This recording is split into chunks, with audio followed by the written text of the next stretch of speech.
ये कोई साधारण शिव मंदिर नहीं है, क्योंकि यहाँ जिस शिवलिंग की पूजा होती है उसके बारे में एक ऐसी मान्यता है जिसे सुनकर आप भी सोच में पड़ जाएंगे। कहा जाता है एक किसान ने इसे जमीन से निकालने की कोशिश की, लेकिन जितना निकालने की कोशिश की गई उतना ही ये रहस्य और गहरा होता गया और फिर इसी वजह से भोलेनाथ का नाम पड़ा मोटेश्वर नाथ। लेकिन सवाल ये है कि आखिर उस खेत में ऐसा क्या मिला था और आज उसी जगह पर सावन के सोमवार को इतनी भीड़ क्यों उमड़ती है। आज की इस बारिश में हम आपको अंदर लेकर चलेंगे, जहां कावड़ियों की भीड़ है, जलाभिषेक के लिए लंबी लाइन है और आखिर में आपको करवाएंगे बाबा मोटेश्वर नाथ के दर्शन। तो वीडियो को आगे मत छोड़िएगा, क्योंकि सबसे पहले आपको बताते हैं कि आखिर मोटेश्वर नाम पड़ा कैसे। चलिए अंदर चलते हैं।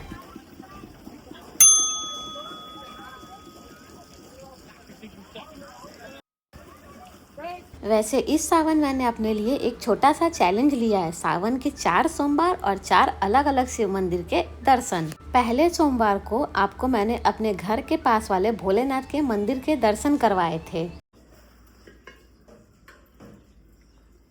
इसमें जल निकाल लीजिए। और सावन के दूसरे सोमवार को हम पहुंचे थे झारखंडी महादेव मंदिर।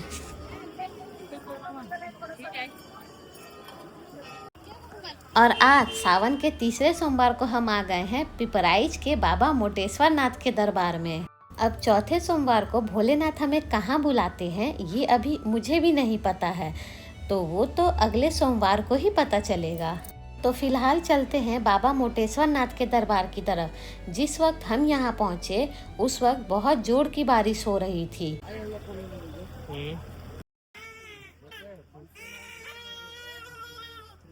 वैसे बारिश में मंदिर जाने का अनुभव ही कुछ अलग होता है। भीगे हुए रास्ते, हाथ में पूजा का सामान और सामने भोलेनाथ का दरबार, ऐसा लग रहा था जैसे आज पूरा माहौल ही भक्ति में भीग गया हो। आगे बढ़ते हुए हमें सबसे पहले दिखाई दिया भगवान विश्वकर्मा जी का ये मंदिर। मंदिर परिसर में मुख्य शिव मंदिर के अलावा अलग अलग देवी देवताओं के मंदिर और प्रतिमाएं भी देखने को मिलती हैं। इसलिए अगर आप यहाँ आए तो सिर्फ मुख्य मंदिर तक सीमित मत रहिएगा, पूरा परिसर थोड़ा समय लेकर जरूर देखिएगा। जैसे जैसे हम आगे बढ़ रहे थे भीड़ और बढ़ती जा रही थी। पूरा रास्ता किसी छोटे से मेले जैसा लग रहा था। आज यहाँ सबसे ज्यादा भीड़ इन कावड़ियों की थी, हाथ में जल और मुंह पर सिर्फ भोलेनाथ का नाम। बारिश में भी इनका जोश बिल्कुल कम नहीं हुआ था। भीगते हुए लोग लाइन में आगे बढ़ रहे थे, बस बाबा के जलाभिषेक के लिए। स्थानीय मान्यता के अनुसार कावड़िये बड़हलगंज से जल उठाकर पिपराइच में मोटेश्वर नाथ मंदिर का जलाभिषेक करते हैं। तो हमने भी सोचा बाबा के दरबार में आए हैं तो खाली हाथ कैसे जाएंगे। हमने भी पूजा का सामान लिया, फूल माला ली और बाबा के जलाभिषेक के लिए जल लिया। अब बस बाबा के दर्शन की बारी है। वैसे गोरखपुर वालों से एक सवाल है, आप बताइए कि क्या आप सावन में मोटेश्वर नाथ मंदिर में आते हैं या नहीं। अगर आते हैं तो कमेंट में हर हर महादेव लिखकर बताइए।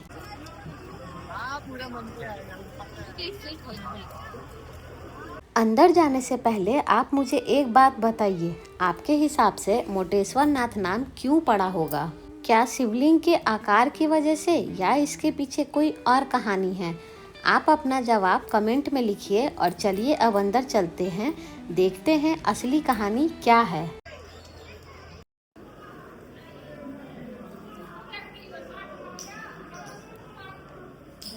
अब जरा ध्यान से सुनिएगा, क्योंकि इसी कहानी से जुड़ा है इस मंदिर के नाम का राज। कहा जाता है कि आज जहां बाबा मोटेश्वर नाथ का मंदिर है वहां कभी एक छोटा सा पीपल का पौधा हुआ करता था और इसी पीपल के पास जमीन से एक शिवलिंग मिला, जिसे देखकर लोग भी हैरान रह गए। बताया जाता है कि उस समय ये शिवलिंग करीब 4 इंच मोटा और 9 इंच लंबा था। लोगों ने इसे भगवान शिव का स्वरूप माना और यहीं पूजा अर्चना शुरू कर दी। धीरे धीरे इस स्थान पर मंदिर की स्थापना हुई और बाबा की पूजा दूर दूर तक होने लगी। और स्थानीय मान्यता के अनुसार समय के साथ इस शिवलिंग का आकार भी बढ़ता गया। यही वजह बताई जाती है कि लोग इसे मोटे शिव कहकर पुकारने लगे और आगे चलकर बाबा का नाम प्रसिद्ध हुआ मोटेश्वर नाथ।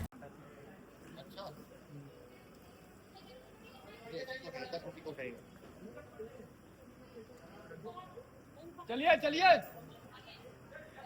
दर्शन करने के बाद जब हम बाहर आए तो बारिश में ये सफ़ेद रंग का मंदिर और भी ज़्यादा खूबसूरत लग रहा था। भींगी हुई ज़मीन, सफ़ेद मंदिर, चारों तरफ भक्तों की भीड़ और ऊपर से बारिश की बूंदें।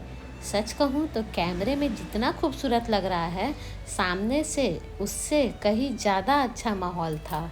दर्शन करने के बाद अब हम वापस बाहर की तरफ निकल रहे हैं और यहाँ का ये रास्ता भी अपने आप में देखने लायक है। पूजा का सामान, फूल माला, प्रसाद और बारिश के बीच लोगों की आवाजाही, मतलब मंदिर से बाहर निकलने के बाद भी यहाँ का माहौल बिल्कुल ख़त्म नहीं होता है।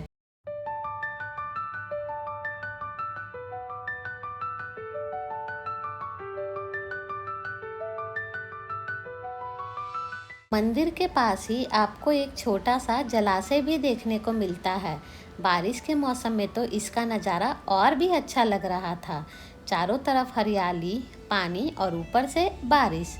और सच बताऊं, बारिश के इस मौसम में बाबा के मंदिर के साथ ये शांत सा पानी वाला हिस्सा पूरे माहौल को और भी खूबसूरत बना रहा था।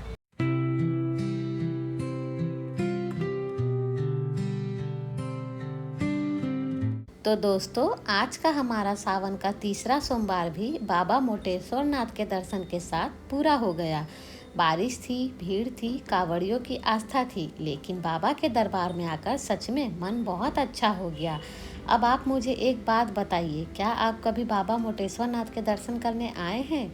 अगर आए हैं तो आपका अनुभव कैसा रहा, कमेंट में ज़रूर बताइएगा।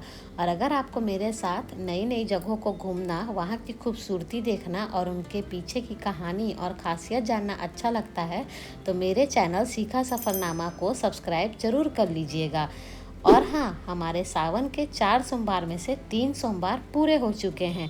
अब बचा है सिर्फ एक सोमवार। चौथे सोमवार को भोलेनाथ हमें कहाँ बुलाते हैं, ये अगले वीडियो में ही पता चलेगा। तो मिलते हैं एक नए सफ़र में। हर हर महादेव।